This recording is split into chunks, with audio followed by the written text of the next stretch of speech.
I was going to ask you about the Torah reading during the Trump inauguration. Okay.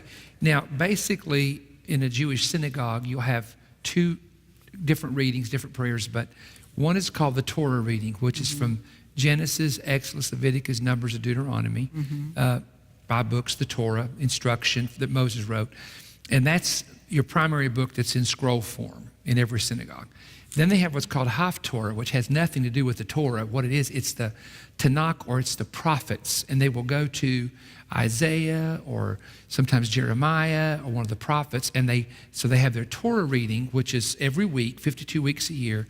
Then they will go to the prophets and they will do readings from there. So what I began to do was, a few years ago, I began to look at, because the cycle is every year, but because the Jewish calendar falls at a different time frame every year, their new year does, the Torah reading will stay like in Exodus, but it will skip around, or you know what I'm saying? It won't be the same necessarily verse, same week every year. That's what I'm saying. Okay.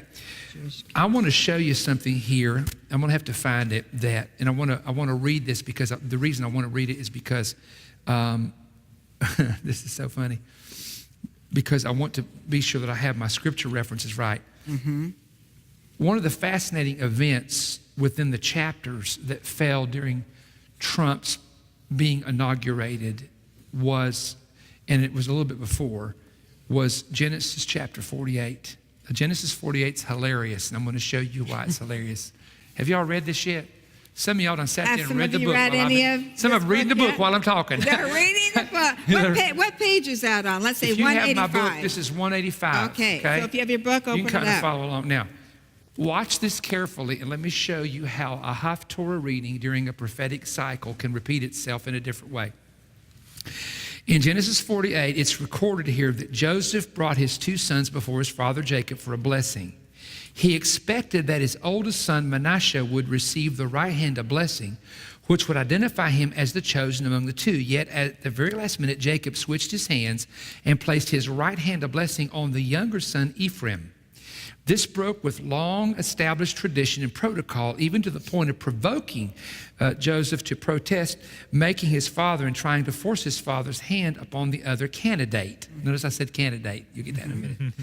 The older son, Manasseh, was the one everyone felt deserved this appointment as the heir to the birthright, a high post in the nation called Israel. Jacob rejected Joseph's rebuke and insisted that he knew what he was doing. The one expected to receive the blessing did not get what he deserved, but the younger son, the one that was not expecting to be appointed as leader, received the authority to rule. Now, why is that interesting? Because this is being read prior to the inauguration, okay? So the picture here is there were 2 candidates.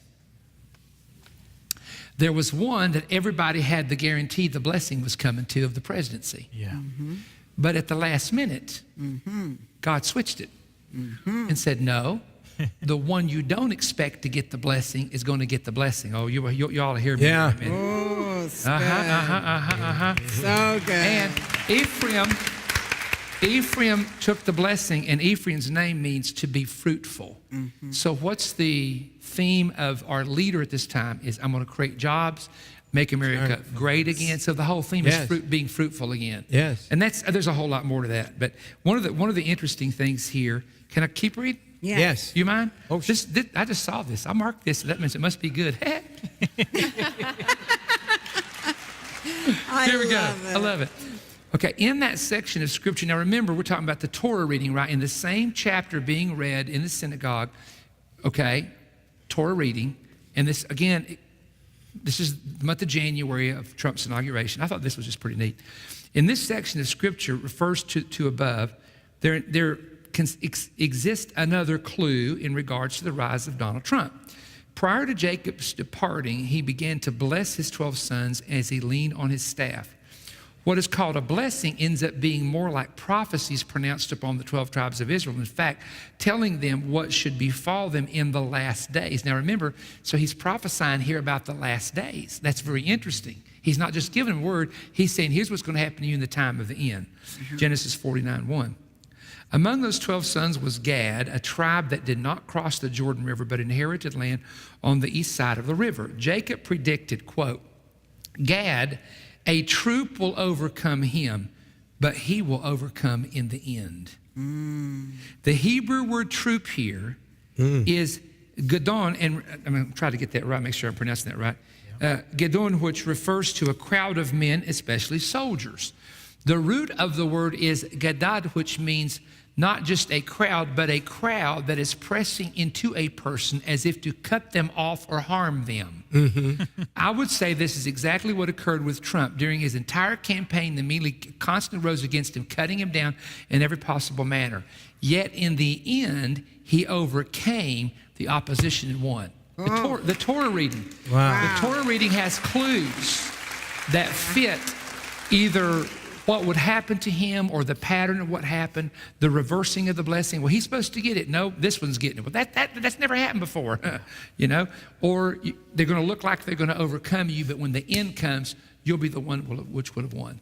So good. Is that not amazing? Wow, Yes. So, Yes. That's so a good the point is, Jim, in Ecclesiastes 1, 9, and 10, it says, the thing which has been is that which shall be, and that which is done is that which shall be done, and there's nothing new under the sun. So in other words, in the writer there, the Wisdom of Solomon says, if you want to know what will happen in the future, it's already happened in the past. Yes. So what God does, it's prophetic. There's lineal time, there's horizontal time. Oh, that's another teaching. There's cyclical time. Cyclical time is always prophetic time. God brings everything in full circle.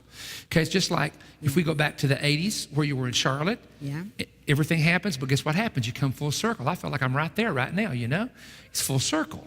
And that's how God prophetically deals. People who are prophetic live in cyclical cycles. We all do.